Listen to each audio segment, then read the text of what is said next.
Merci de votre fidélité à l'FM Télévision, mesdames et messieurs. Bienvenue dans cette grande édition du journal. Le ministre des Affaires étrangères, Christophe Lutundula, et la patronne de la MONUSCO étaient face à la presse ce samedi. Deux sujets étaient à l'ordre du jour. Il s'agit de la sécurité dans l'Est de la République démocratique du Congo, mais également le retrait progressif des troupes de la MONUSCO. Les deux parties, c'est-à-dire le gouvernement congolais et la MONUSCO, ont mis en place un plan de désengagement pour un retrait progressif et responsable des troupes onusiennes. Bintou Keïta, la représentante spéciale du secrétaire général des Nations Unies en RDC, a remercié les autorités congolaises et a précisé que ce désengagement se fera en 3 phases distinctes. La première concerne le retrait complet des composantes militaires et policières dans la province du Sud Kivu au plus tard au mois d'avril. Poursuivons ce journal avec la rétrospective de la semaine. Vous le savez, la Cour constitutionnelle a confirmé le résultat définitif de la présidentielle du 20 décembre dernier. Félix Tshisekedi a été réélu avec 73,47%. La Cour constitutionnelle a rendu son arrêt confirmant les résultats provisoires de la Commission électorale nationale indépendante. Alain Goma. Après examen par la Cour constitutionnelle de deux requêtes en contestation de résultats provisoires publiés par la CENI le 31 décembre 2023, celle de Théodore Ngoï, candidat malheureux à la présidentielle, est jugée recevable mais non fondée, et celle du dénommé David Mpala est jugée irrecevable. Théodore Ngoï, proclamé 26e sur la liste à la présidentielle avec 0,26% de suffrage, a révélé des irrégularités lors du vote et demandé l'annulation du scrutin. Ce mardi 9 janvier, dans la soirée, la Cour a rendu public son arrêt confirmant le résultat de la réélection de Félix-Antoine Tshisekedi Tshilombo avec 73,47% de suffrages exprimés, soit 13 58 962 voix, et a annulé la totalité de suffrages exprimés dans les circonscriptions de Yakoma dans le nord Ubangi et de Massimanimba dans le Kwilu, comme annoncé par la CENI. Juste après cette confirmation par la Cour, le Royaume de Belgique a adressé ses vives félicitations à Félix-Antoine Tshisekedi Tshilombo, réélu pour son second mandat. Le ministre belge des Affaires étrangères a encouragé le nouveau président à poursuivre des efforts en matière de bonne gouvernance, réforme du secteur de la sécurité et l'amélioration du climat des affaires. La prochaine étape reste donc la prestation du serment du président Félix-Antoine Tshisekedi Tshilombo devant la Cour constitutionnelle d'ici le 20 janvier 2024 pour son investiture. Et juste après cette confirmation de la réélection de Félix Tshisekedi par la Cour constitutionnelle, le bâtonnier Koko Kayoudi a fait savoir que ce résultat était prévisible car les requérants n'avaient pas de preuves palpables. On l'écoute. La Commission électorale nationale indépendante a annoncé les tendances et que le travail technique de consolidation des résultats a été fait et a abouti aux résultats provisoires qui ont été proclamés par la CENI. Et à partir du moment où nous avons accédé à la requête et découvert qu'en réalité il n'y avait rien derrière comme soubassement, il nous semblait assez évident que les résultats proclamés par la CENI seraient confirmés par la Cour constitutionnelle et nous nous réjouissons aujourd'hui que le droit ait été dit et bien dit et que les résultats définitifs aient été proclamés par la Cour constitutionnelle. Bien au contraire, je crois que tout ceci participe d'un meilleur exercice démocratique au sein du pays et les candidats qui avaient souhaité contester auraient dû le faire par cette voie, ils ne l'ont pas fait. Aujourd'hui, cette décision en réalité met fin à ce suspense et ouvre donc la voie à la suite, si vous voulez, de la procédure qui va aboutir avec la prestation de serment du président de la République élu. De son côté, la population congolaise braque déjà ses projecteurs sur les défis qui attendent le président réélu Félix-Antoine Tshisekedi. Une frange interrogée par Alex Kamania et Torres Tibou estime que le chef de l'État doit plus axer son programme sur l'amélioration des conditions de vie des Congolais. On les écoute dans cet élément. Confirmé le mardi 9 janvier 2024 par la Cour constitutionnelle, Félix Tshisekedi Tshilombo est désormais président de la République démocratique du Congo avec 73,47% de voix, une légère augmentation par rapport aux résultats provisoires publiés par la centrale électorale. Ayant appris avec joie cette nouvelle, certains Congolais rappellent au premier citoyen des Congolais sa mission principale, celle de terminer la guerre à l'Est, de penser au social des Congolais et aussi de réaliser toutes les promesses faites pendant la campagne. Il est proclamé définitivement. Ce que nous pouvons lui demander, de pouvoir corriger les irrégularités de l'année dernière, c'est-à-dire du mandat passé. Beaucoup de provinces n'ont pas été touchées. Il a seulement travaillé dans certaines provinces, mais par exemple chez moi au Sankou, il n'a rien fait. Avant ces élections, il avait parlé des histoires du développement, de construction, d'amélioration et tout. Moi, tout ce que j'ai à dire, c'est seulement que j'aimerais qu'il puisse réaliser tout cela pour nous, pour qu'au moins nous, en tant que jeunes, nous puissions avoir une très bonne avenir. Nous tous, nous savons bien que le président Tshisekedi est bel et bien élu président de la République. Nous sommes les jeunes, en tant que jeunes, nous défendons la cause des jeunes. Il avait bien dit qu'il fera de cette jeunesse une jeunesse prospère, une jeunesse de lumière. Et nous voulons juste nous malteler sur base de ce qu'il avait promis, qu'il fera de cette jeunesse une jeunesse de lumière. À ce jour, la Cour constitutionnelle a confirmé sa réélection. Place au travail, car les Congolais attendent beaucoup d'actions pour ce second mandat. Toujours au sujet des élections du 20 décembre, la Cour constitutionnelle a siégé pour examiner 2 requêtes déposées en contestation contre les résultats provisoires publiés par la CENI. Ces 2 requêtes ont été jugées recevables mais non fondées. Je vous propose de revivre ces commentaires.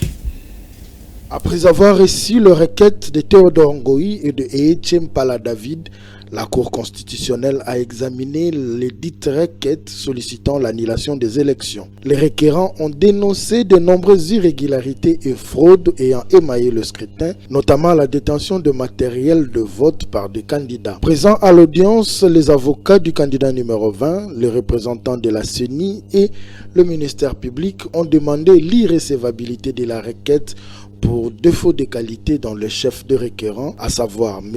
Eetche David, qui n'est pas candidat aux élections présidentielles. Alors que récemment, la CENI venait de publier une liste de 82 candidats invalidés pour fraude, détention illégale de machines à voter et plusieurs autres irrégularités, une situation qui vient de s'ajouter du côté de l'opposition dans leur argumentaire pour exiger l'annulation du scrutin. Il s'y est de signaler que la Cour constitutionnelle devra donc se prononcer avant le 12 janvier, car cette date correspond à la publication définitive du résultat de la présidentielle. Dans un autre registre, la Commission nationale des droits de l'homme a ouvert son assemblée plénière ordinaire de janvier. Cette session ira du 10 janvier au 9 mars et elle s'annonce très chaude vu les matières inscrites pour la promotion des droits de l'homme en République démocratique du Congo. Fifi Kalumbwe pour plus de précisions. Cette session allant du 10 janvier au 9 mars s'annonce très chaude vu les différents points inscrits qui seront traités au cours de la dite session afin de garantir la promotion des droits de l'homme dans tous les secteurs de la vie sociale. Nous allons nous battre pour qu'on ait le budget, les moyens qu'il faut et des activités de promotion et de protection des droits de l'homme, puisque nous avons l'ambition de creuser même dans les domaines les plus inattendus pour lesquels on ne fait pas vraiment grande attention, notamment les entreprises et les droits de l'homme. Nous vivons chaque jour les violations des droits de l'homme au niveau du droit économico-social. Il suffit de voir comment certains acteurs économiques traitent les ouvriers. Et il y a de quoi déférer tous ces gens devant les cours des tribunaux. Le patron de la SANDH, Paul Sapou, a indiqué que cette institution d'appui à la démocratie aura besoin de l'apport et participation des autres institutions pour atteindre son objectif au cours de cette session. Par rapport à la gestion financière, par rapport à la gestion administrative, on aura recours à des experts des autres institutions telles que l'IGF, la Cour des comptes, pour essayer de nous guider, de nous donner des conseils, comment gérer administrativement, comment gérer aussi financièrement. Une commission très importante. Sachez par ailleurs que l'ouverture de cette session intervient à l'aube du renouvellement des institutions issues des urnes. Voilà pourquoi Paul Sapou est revenu sur les différentes activités organisées par la SANDH pour la supervision des élections en République démocratique du Congo. Nous avons mis déjà en place une commission qui va compiler, si vous voulez, qui travaille sur notre rapport de monitoring et d'observation, si vous voulez, des élections qu'il y a eu, et également présenter ce rapport au public. Voilà les matières essentielles. Le reste des questions, je crois que nous aurons à les aborder durant cette session qui va prendre probablement 1 mois ou 2 mois et élaborer tous ces documents dont l'opinion a besoin et les institutions. Cette session qui a ouvert ses portes en ce jour aura plusieurs matières à traiter. Voilà pourquoi les présidents de la SANDH sollicitent l'implication et la participation de tout le monde afin que les objectifs soient atteints sans embâche, a-t-il conclu. Plusieurs coins de la capitale sont affectés par la crue du fleuve Congo. Dans la commune de Massina, par exemple, les habitations sont abandonnées et plusieurs sites qui regorgent les champs sont également abandonnés. Je vous propose cette image. La crue dévastatrice du fleuve Congo a frappé le quartier de Fumunsuka, situé dans la commune de Massina, provoquant des dégâts considérables. Le principal problème auquel les résidents sont confrontés est l'inondation de leurs maisons. Les eaux ont envahi chaque avenue, détruisant les habitations et emportant le bien personnel des habitants. De nombreuses familles se retrouvent sans abri, cherchant de refuge dans des zones plus élevées ou chez des proches. Pour ceux qui n'ont ni part où aller, ils ont préféré rester vivre dans les maisons inondées, tel que ce vieux père obligé de passer ses journées sur un arbre. Mai oyo ezokende nango yango nde nalobi ke l'État atala biso banda tovanda wana tomona mpela ya boyete tala banda kundenge ezindi bangungi banyoka bazokotela biso na bamai po tozolala na kati ya bamai mwaye tovanda eza te quartier mobimba bana mwaye babima libanda eza te botalela biso makambo oyo biso tosufri tala bamai nde tondi na mapangu na bana tomona kota okende te bambongo afutela eza te tovanda ka likolo ya mai na bana biloko alie eza te matembele nyonso ezindi mipiko matembele komi 2000 3000 tomona lelo tosala te L'espace public d'agriculture sous tutelle du ministère du Développement rural, qui était une source vitale de subsistance pour de nombreux habitants, a été complètement submergé, privant ainsi les résidents d'une source importante de nourriture et de revenus. Les conséquences économiques de cette perte dévastatrice pour une communauté déjà vulnérable. Les habitants restant au quartier lancent un SOS au gouvernement pour une action efficace. Ils vivent sur les eaux.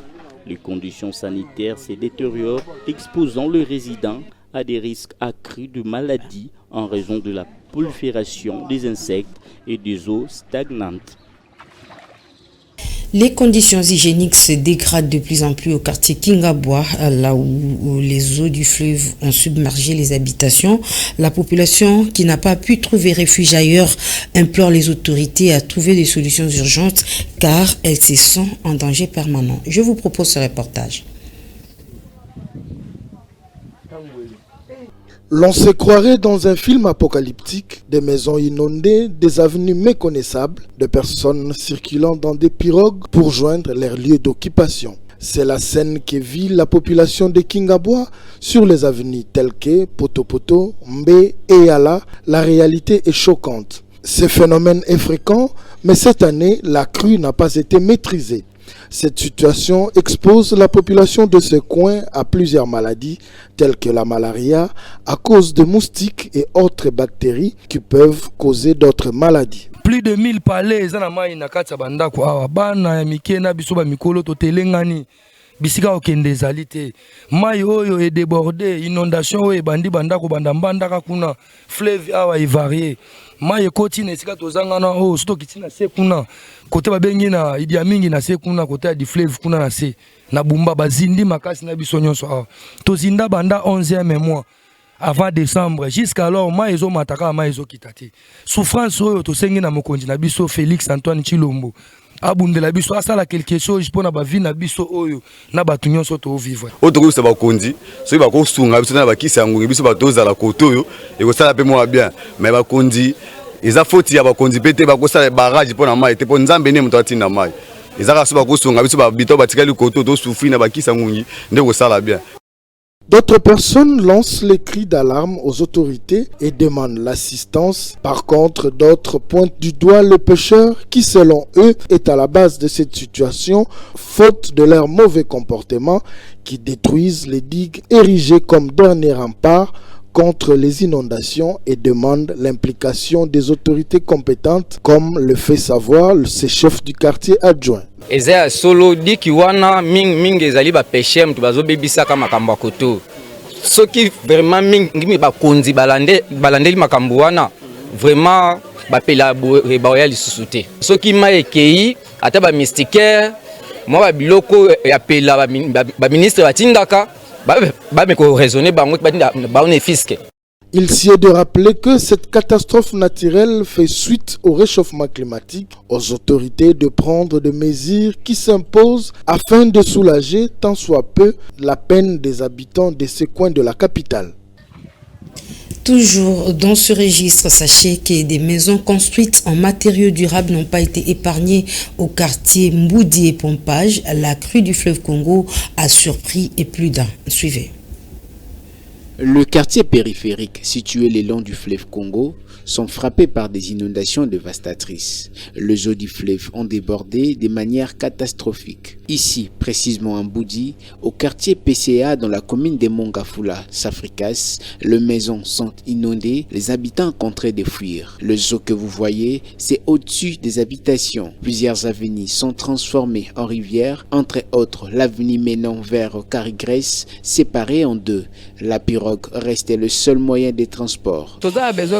mboka sunga biso talande tozala classe bana ba 400 na ngambo na Kimbangisi kuna sikoyo mai pe toni moye bana bakende kotanga ezate et puis pe biso banda ko edindi tozolala kana na libanda awo eloko akoli ezate biloko pe donc biloko nyonso edindi donc tozolala kana na libanda na litoko na bana tozo souffrir makasi. Les maisons submergées, le bien détruit et les infrastructures essentielles telles que les écoles, les hôpitaux ont été inondées, perturbe ainsi les activités. Face à cette situation d'urgence, la population sinistrée lance un appel urgent au gouvernement pour obtenir les logements temporaires. Yango tosengi na mokonza mboka atalela biso koto ya Safikasi. Donc tozala toze belé tozola na libanda yo moko moni kaka. Ma etondi kolie komeli biso pasi moyen pe zate ya koteka bana pe bazokende classe te donc papa yo ke la biso mawa aya kotala biso koto pasunga biso. Rappelons que tous ces sinistrés passent la nuit à la belle étoile car ayant tout perdu, des mesures rapides du côté du gouvernement sont entendues pour venir en aide à tous ces citoyens. On va parler de la Coupe d'Afrique des Nations qui se tient en Côte d'Ivoire. Le CESAC instruit aux médias de contacter uniquement la RTNC pour obtenir l'autorisation de retransmission de ces matchs car seule la télévision nationale détient le monopole de retransmettre tous les matchs suivants. Une société ne peut émerger sans l'ordre de la discipline Et le CESAC, depuis que nous sommes là, nous veillons à ce que le paysage audiovisuel soit conforme à la loi et qu'il n'y ait pas des antivaleurs. La piraterie, elle tue les entreprises, elle tue les usines, elle décourage ceux qui travaillent. Et nous avons décidé avec le bureau et même tous les CESAC d'interdire et surtout de sanctionner sévèrement toutes les chaînes qui s'adonnent allègrement à la piraterie, c'est-à-dire produire ou diffuser un contenu qui n'est pas le vôtre. Et nous avons donc discuté avec le DGA de la RTNC, la direction, on va dire, pour qu'ils mettent en place un mécanisme d'abord de recevoir les chaînes qui veulent diffuser en bonne et due forme, qu'ils s'approchent de la RTNC. Et nous avons demandé à Renaltesac de couper, au cas où il y a un dérapage, de couper immédiatement toutes ces chaînes qui ne vont pas respecter la loi. Et nous, quant à nous, au niveau du CESAC, nous allons tout à l'heure publier notre communiqué, interdisant bien évidemment les chaînes à diffuser des programmes qui ne sont pas les leurs, mais à encourager bien évidemment ces médias de s'approcher à la RTNC et de de respecter toute la modalité. Et on va aller dans ce sens-là. Donc sinon, la CAN doit se passer dans les meilleures de conditions. C'est un événement international.